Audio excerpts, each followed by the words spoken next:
亲爱的朋友们，你们好，我是老高。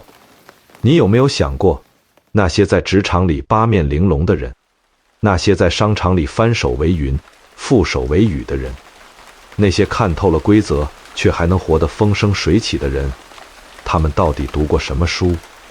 我告诉你，他们未必读过很多书，但如果他们读过一本，那本书大概率叫《战国策》。这本书不是教你做好人的，它甚至不是教你做坏人的，它是教你看清楚这个世界到底是怎么运转的。我见过很多人把《战国策》当成一本权谋书来读，觉得里面全是阴谋诡计，读完之后心里发凉，觉得人心险恶，世界黑暗。但他们读错了，《战国策》真正要告诉你的，是一个更残酷也更清醒的真相。这个世界从来不奖励善良，它只奖励有用。这句话听起来很冷，但你仔细想想，你身边那些混得好的人，是因为他们善良吗？还是因为他们有用？你身边那些混得惨的人，是因为他们坏吗？还是因为他们没用？《战国策》写的就是这件事。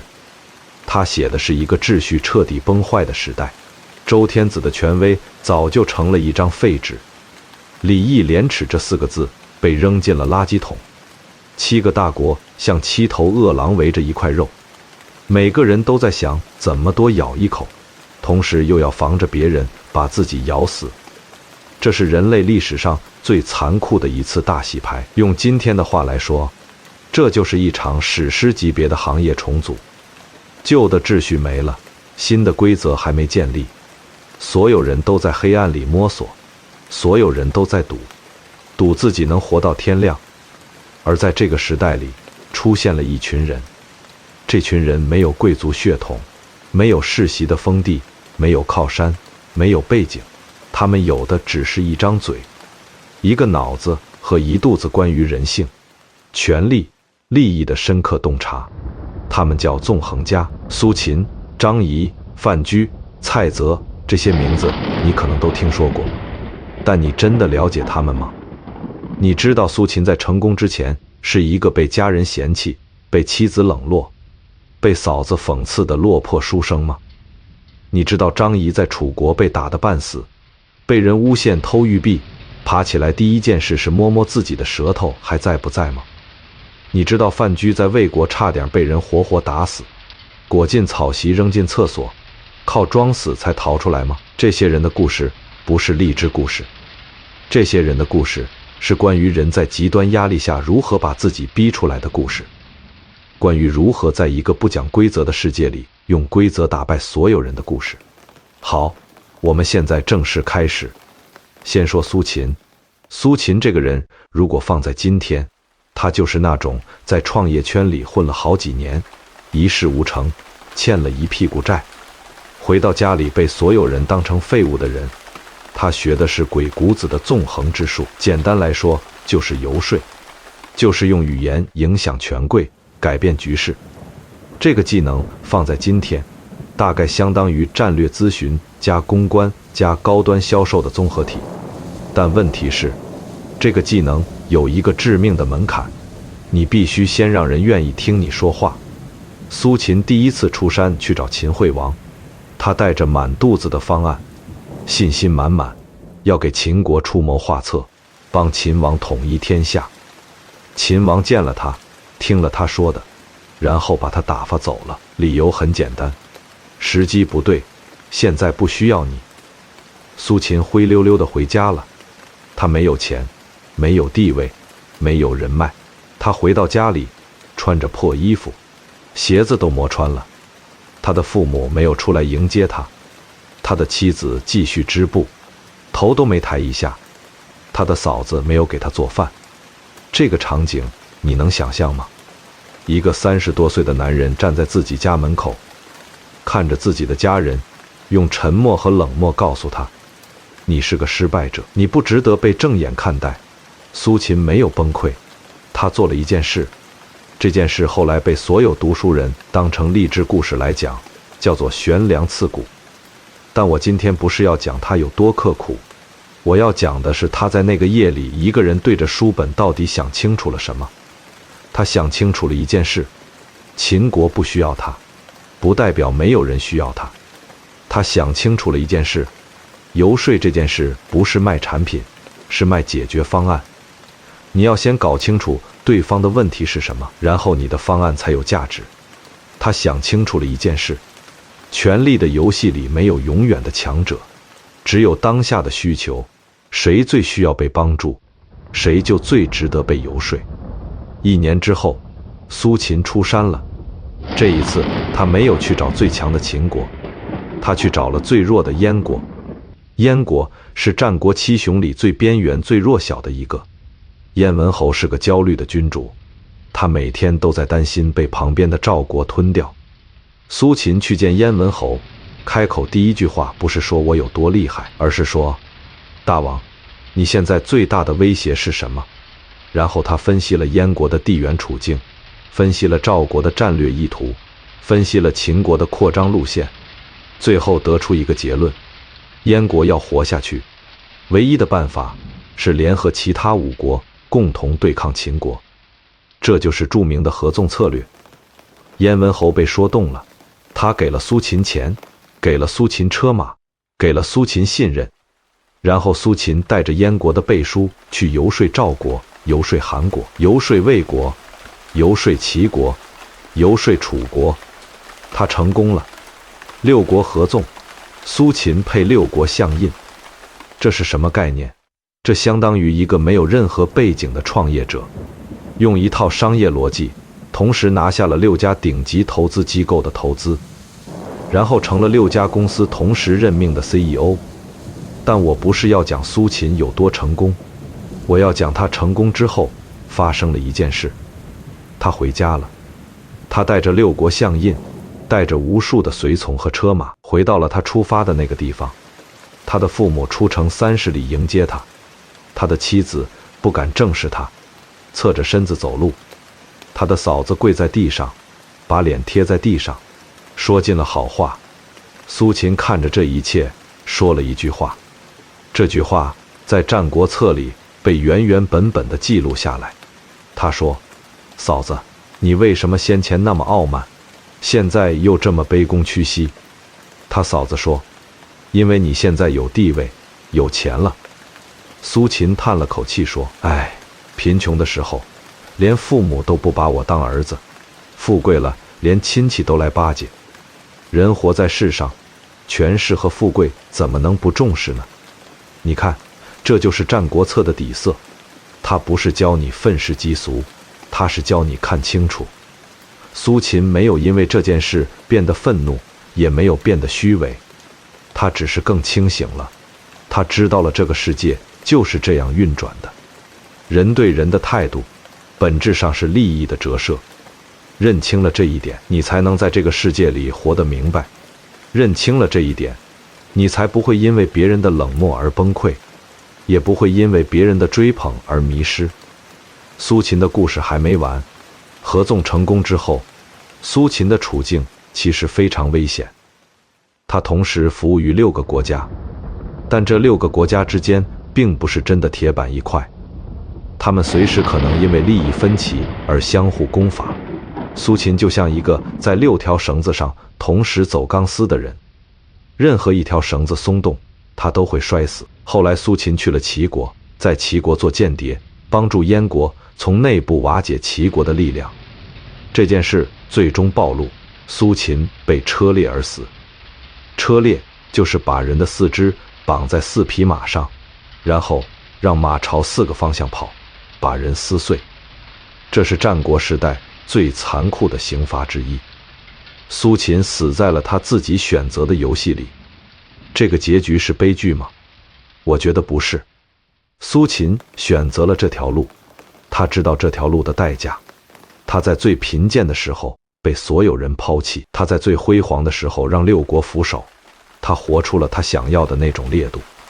读《战国策》，你要学会的第一件事就是苏秦教给你的这件事。在一个没有人在乎你的世界里，你唯一的筹码是你能解决别人解决不了的问题。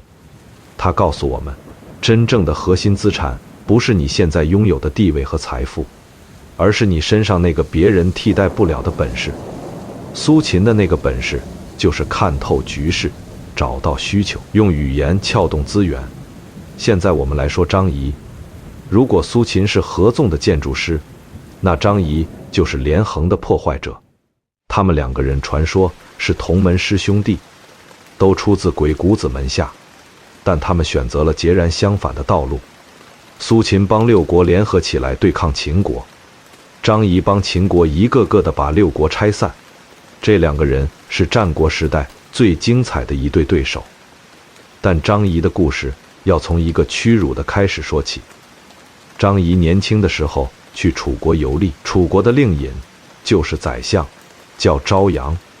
有一天昭阳举行宴会，席间有一块价值连城的玉璧，叫和氏璧，就是后来秦王要用15座城来换的那块璧。宴会结束之后，玉璧不见了。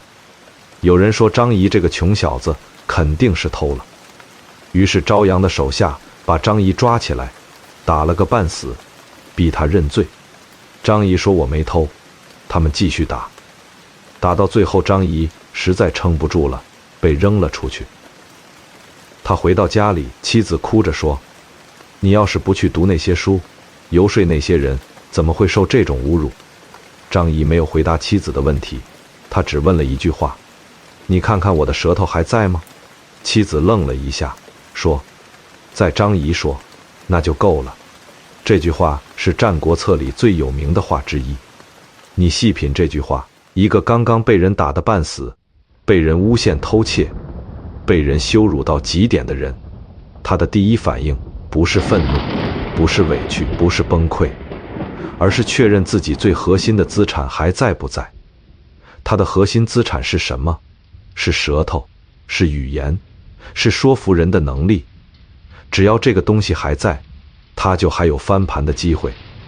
这就是张仪的底层逻辑，认清自己的核心竞争力，然后保护它，然后用它。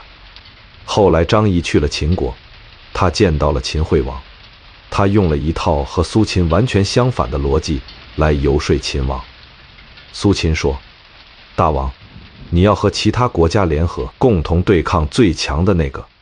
张仪说，大王，你就是那个最强的，你要做的是一个个击破，不让他们联合。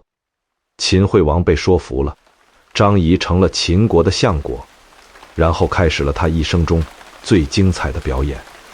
他的代表作是欺骗楚怀王，这是《战国策》里最精彩也最令人后脊背发凉的一段故事。当时楚国和齐国是盟友，这个联盟是秦国最大的威胁。秦国想打楚国，但打不了，因为楚国背后有齐国撑腰。张仪自请去楚国，说他有办法拆散楚齐联盟。他去见楚怀王说，大王，我代表秦国来谈判，秦国愿意归还商於之地600里，条件是楚国和齐国断交。商於是楚国之前被秦国占领的一块土地，600里，这是一块非常大的地。楚怀王心动了，他的大臣陈捧的劝他说，大王不要信，张仪这个人不可信，我们现在有齐国这个盟友，这才是真正的资产，不能轻易放弃。但楚怀王没有听，他把齐国使者赶走了，和齐国断交了，然后派人去找张仪要地。张仪回到秦国，装病不出来见楚国使者。楚怀王以为是因为断交的诚意不够，于是派人去齐国，当着齐王的面骂了齐王一顿，彻底和齐国翻脸。然后张仪出来见楚国使者说，我当时说的是6里，不是600里。楚国使者以为自己听错了，问6里。张仪说，对，6里，从我的私人封地里划出6里给你们。楚国使者傻眼了，这个消息传回楚国，楚怀王暴怒，立刻发兵攻打秦国。但这时候楚国已经和齐国断交了，孤立无援，被秦国打得大败。楚国损失了数万士兵，丢了汉中大片土地。这还不是最惨的，最惨的是后来秦国邀请楚怀王去武关会盟，楚国大臣们都说不能去，这肯定是陷阱。但楚怀王去了，然后楚怀王就再也没有回来。他被秦国扣押在秦国做了3年的人质，最后死在了异乡。楚怀王死的时候，秦国把他的遗体送回了楚国。楚国人听到这个消息，哭声震动了整个国家。这是一个国家的悲剧，但从张仪的角度来看，这是一场完美的商业谈判。他用一个谎言拆散了楚齐联盟，让楚国孤立无援，然后让秦国用最小的代价获得了最大的战略收益。张仪是坏人吗？在道德层面，他当然是。他撒谎，他欺骗，他利用了一个国王的贪婪和轻信。但在战略层面，他是那个时代最聪明的人之一。《战国策》记录这段历史，不是为了表扬张仪，也不是为了谴责他，他只是告诉你，这就是那个时代的规则，这就是权力游戏的逻辑。真正让楚国灭亡的不是张仪的狡诈，而是楚怀王的贪婪和轻信。张仪给楚怀王设了一个局，但这个局之所以能成功，是因为楚怀王太想要那600里地了，想要到愿意放弃一切来换取它。贪婪是所有圈套的入口，这是《战国策》给你的第2个洞见。在这个世界上，没有人能骗你，除非你愿意被骗。所有的陷阱都是用你的欲望来引路的。张仪的故事还有一个结尾。秦惠王死后，秦武王继位，不喜欢张仪，张仪被驱逐出秦国，他去了魏国，1年后死在了魏国，一代纵横家，最后死在了一个2流国家。但他留下的那套连横策略被秦国一直用到了最后，成为了秦国统一天下的核心外交逻辑。张仪本人失败了，但他的思想赢了，这也是一种成功，不是吗？现在我们来说一个不那么有名，但我认为是《战国策》里最值得现代人细读的人物，他叫冯寝。冯寝这个人放在今天，他就是那种你完全看不透的人，你不知道他有多厉害，因为他从来不主动展示自己，但每次到了关键时刻，他总是那个救了你的人。冯孔是齐国贵族孟尝君的门客。孟尝君这个人是战国4公子之一，以养士著称，门下有3干10客。他是那个时代最有名的贵族之一，相当于今天一个拥有无数人脉、广撒资源的顶级投资人。冯艮来投奔孟尝君的时候，什么都没带，什么本事都没说，就说自己穷，想要一口饭吃。孟尝君的管家问他有什么特长，冯孔说没有。孟尝君还是收下了他，但给他的待遇是最低档的，每天吃粗粮，没有鱼，没有车。冯孔住了一段时间，开始弹剑唱歌，长衡归来乎，食无鱼。意思是说，我的剑啊，我们回家吧，这里吃饭没有鱼。孟尝君听说了，给他升了待遇，有鱼吃了。过了一段时间，冯孔又弹剑唱歌，长可归来乎，出无车。意思是说，我的剑啊，我们回家吧，出门没有车坐。孟尝君又给他升了待遇，配了车。又过了一段时间，冯寝又弹剑唱歌，长团归来乎，无以为家。意思是说，我的剑啊，我们回家吧，没有办法养活家里人。这次孟尝君的门客们都笑了，觉得这个人太贪心，太不知好歹。但孟尝君还是给他安排了，让人照顾他的母亲。你看这个冯寝，他在做什么？他在测试孟尝君，他在用一种非常聪明的方式，不断地试探孟尝君的边界，了解这个人的性格，同时也在为自己争取更好的条件。但更重要的是，他在观察，他在用这段时间把孟尝君的处境、孟尝君的弱点、孟尝君真正需要什么全部摸清楚。然后机会来了，孟尝君在齐国的封地叫薛地，薛地的百姓欠了孟尝君很多钱，孟尝君需要派人去收债，没有人愿意去，这是个苦差事。冯巩主动请缨说：“我去。”孟尝君有点惊讶，这个一直在要待遇的家伙居然主动请缨。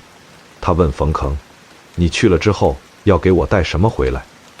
冯巩说：“你家里缺什么，我就带什么回来。”孟尝君说：“你看我家里什么都有，要是缺什么的话，就带点意回来吧。”冯巩点点头，去了薛地。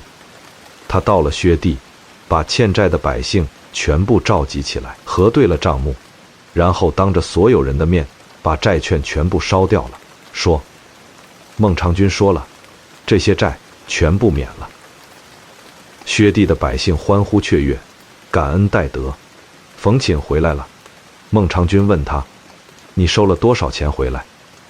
冯巩说：“1分钱没收。”孟尝君问：“那你买了什么回来？”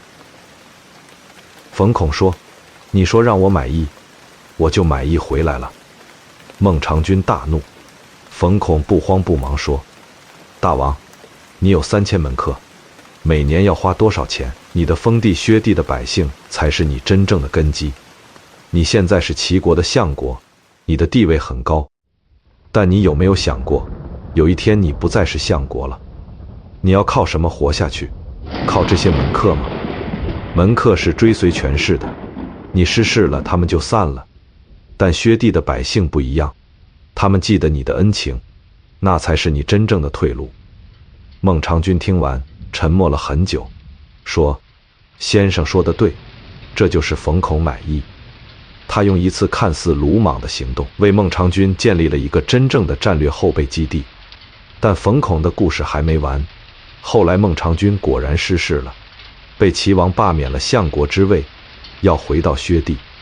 孟尝君的车队还在路上，薛地的百姓就已经扶老携幼，出城百里来迎接他了。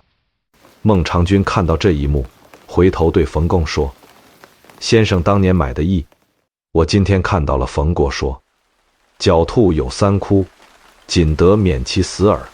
今君有1窟，未得高枕而卧也，请为君复凿2窟。”意思是说，狡猾的兔子有3个洞才能保住性命，你现在只有1个洞，还不够安全，让我再给你挖2个洞。然后冯巩去了魏国，游说魏王说：“孟尝君是天下奇才，谁得到他谁就能强大，魏王应该重金聘请他。”魏王果然心动，派使者带着厚礼去聘请孟尝君。这个消息传回齐国，齐王慌了，立刻把孟尝君请回来，恢复了他的相国之位，还给了他更好的待遇。第2窟挖好了，然后冯巩让孟尝君向齐王请求，把先王的祭器放在薛地，在薛地建立宗庙，这是第3窟。有了宗庙，薛地就成了神圣不可侵犯的地方，任何人都不敢轻易动它。3窟全部挖好，冯巩对孟尝君说：“现在你可以高枕无忧了。”孟尝君在齐国做了几十年的相国，始终没有遭遇大的危机。冯巩居功至伟。我为什么要重点讲冯巩？因为冯巩代表了一种现代职场里极其稀缺的能力——战略预判。他不是那种能打硬仗的猛将，他也不是那种口若悬河的说客，他是那种能在所有人都只看到眼前的时候，就已经看到3步之后的人。他在孟尝君最风光的时候，就已经在为孟尝君失势之后做准备了。这就是真正的高手。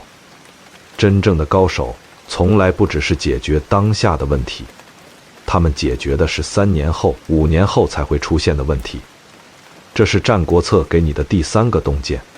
真正的核心资产，不是你现在拥有的权利和财富，而是你在失去一切之后，还能让人愿意追随你的那个东西。冯巩用他的智慧告诉我们，人脉不是加了多少微信，而是当你落魄时，还有多少人愿意为你出城百里。做事不能只盯着眼前的利益，要懂得在风平浪静的时候给自己挖好退路。现在我们来说一个完全不同的故事。这个故事是《战国策》里最令人心碎的故事之一。主角叫赵太后。赵太后是战国时代的一个女人，她是赵国的太后。她的儿子刚刚继位，年纪太小，没有能力处理国事，所以她摄政。这时候秦国进攻赵国，赵国危急。赵国向齐国求援，齐国说可以，但你要把你的小儿子长安君送来做人质，我才出兵。赵太后不愿意，长安君是她最疼爱的儿子，她怎么可能把他送去做人质？大臣们轮番劝谏，赵太后就是不听，还放话说，谁要是再来劝我送长安君去做人质，我就把他的脸吐满口水。这个时候来了一个人，叫触龙。触龙是赵国的老臣，年纪很大，走路都不利索了。他来见赵太后，赵太后摆好了架势，准备喷他。但触龙进来之后没有提长安君的事，他慢慢地走到赵太后面前说，老臣最近脚有点毛病，走路不方便，所以好久没来拜见太后了。太后身体怎么样？吃饭还好吗？赵太后的架势一下子松了，说，我每天靠坐辇出行。触龙说，太后每天的饮食胃口还好吗？赵太后说，就是吃点粥。触龙说，老臣最近胃口也不好，但我每天强迫自己走3-4里路，这样胃口就好了，身体也好了一些。两个老人就这么聊起了养生。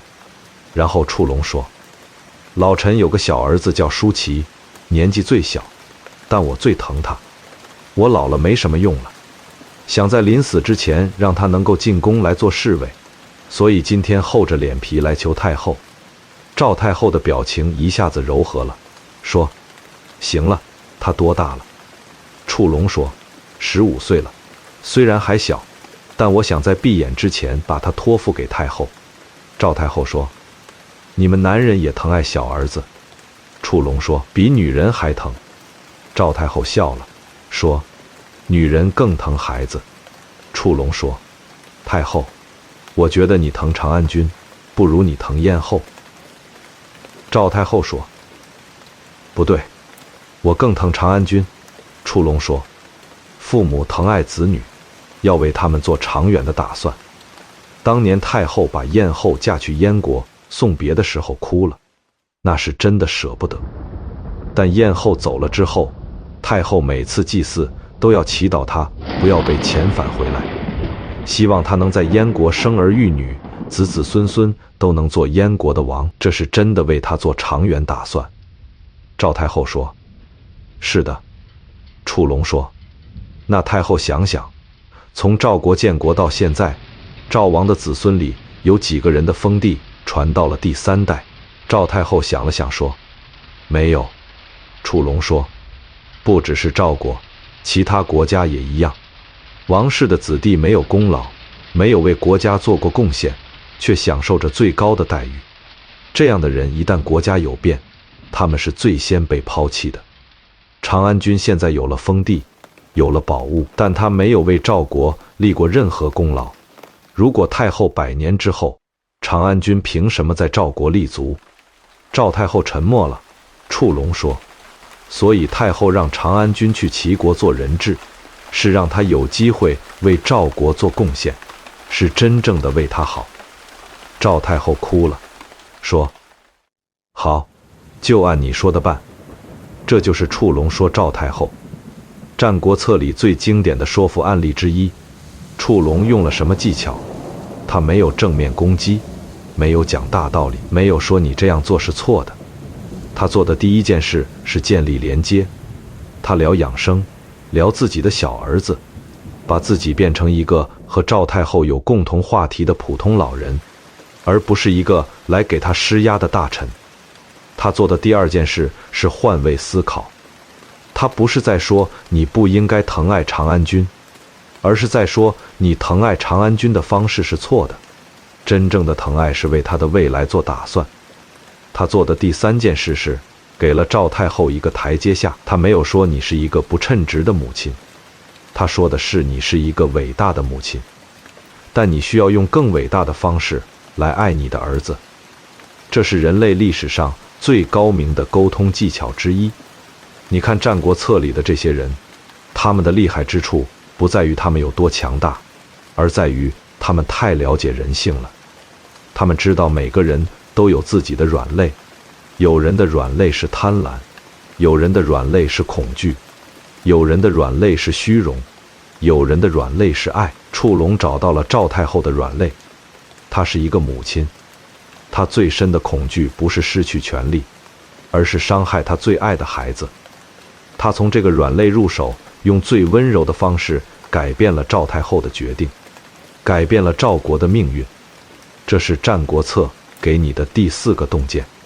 真正的说服从来不是讲道理，而是找到对方最深的恐惧，然后告诉他，你现在的选择正在伤害你最想保护的东西。顺着这个思路梳理一下，你会发现触龙的成功不在于他口才有多好，而在于他提前看清了赵太后内心最柔软的地方，然后用他的爱去说服他自己。我们再来说一个人，这个人的故事是《战国策》里最令人热血沸腾，同时也最令人心寒的故事。他叫荆轲。荆轲刺秦王，这个故事你肯定听过，但我今天要讲的不是那个英雄主义的版本，我要讲的是荆轲为什么要去，他知不知道自己会死，以及他在生命最后那一刻到底在想什么。故事的背景是这样的，秦国已经灭掉了韩国，正在进攻赵国，下一个目标明显是燕国。燕太子丹心急如焚，他想了一个办法，派人刺杀秦王嬴政。如果秦王死了，秦国内乱，燕国就有机会了。燕太子丹找到了荆轲，荆轲是个剑客，但他不是那种莽夫，他是一个读过书、有思想、懂得世界运转规则的人。荆轲一开始不想去，他知道这件事几乎没有成功的可能。秦王的安保极其严密，任何进入秦宫的人都要经过严格的搜查，刺客根本没有机会靠近秦王。但燕太子丹一直在催促他，催促他，催促他。荆轲很烦，但他没有办法拒绝。为什么？因为他欠了燕太子丹的情。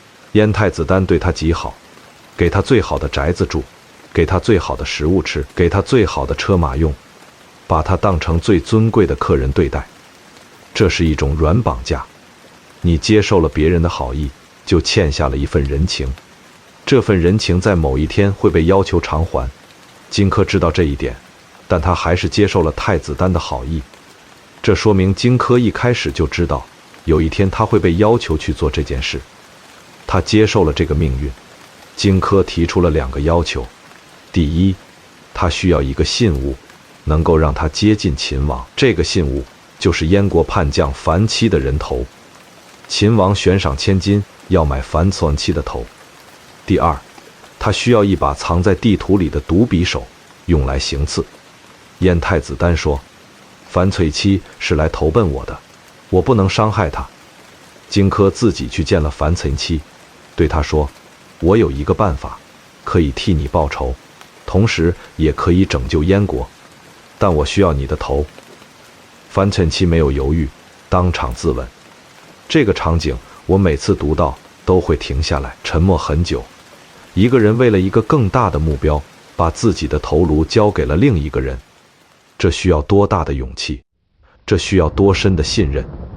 但更重要的是，荆轲为什么能做到这一点？因为他对樊期说的是真话，他没有骗樊期，他把整个计划告诉了他，把成功的可能性和失败的风险都告诉了他，然后问他愿不愿意。樊期愿意了。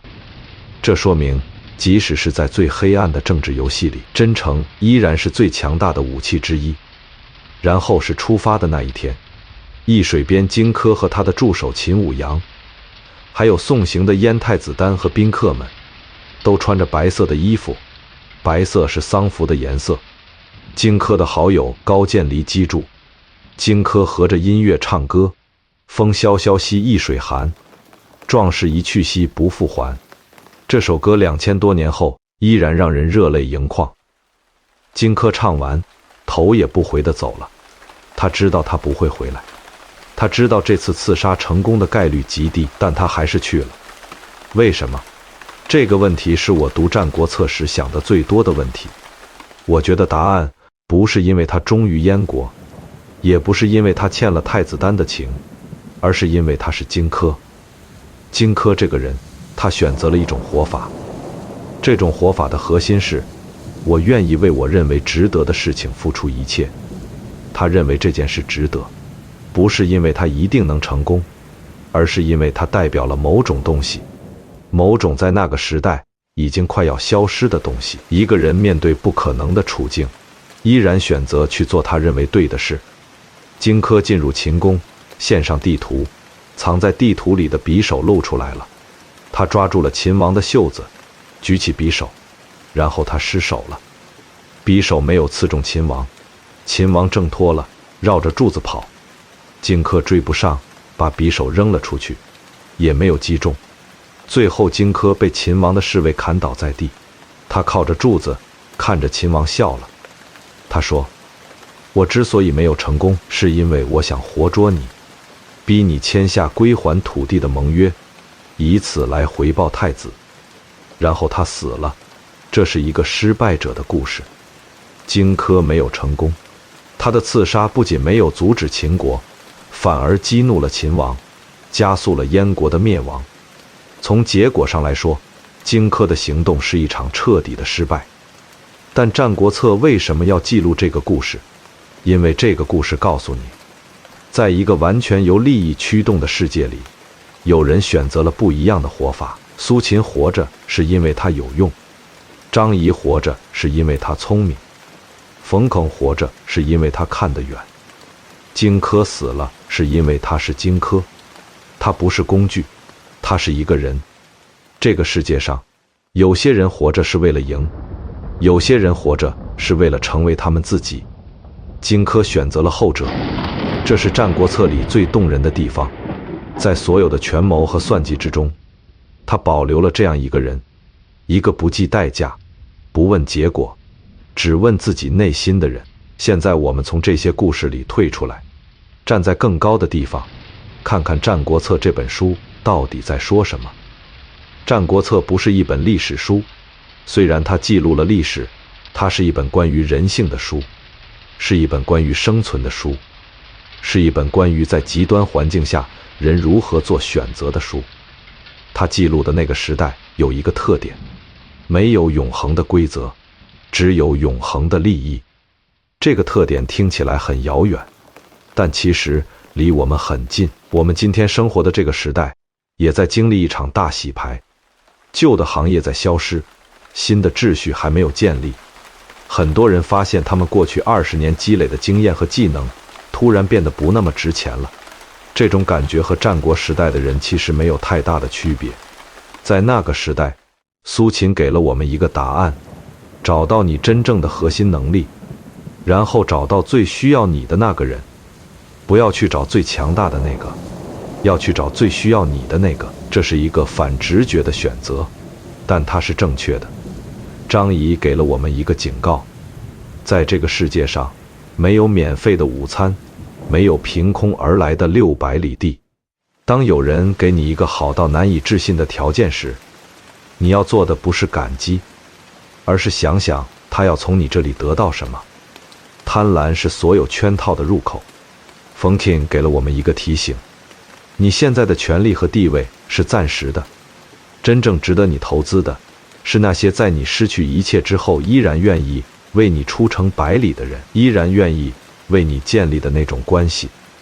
触龙给了我们一个技巧：说服一个人不是和他讲道理，而是找到他最深的恐惧，然后告诉他你的选择正在伤害你最想保护的东西。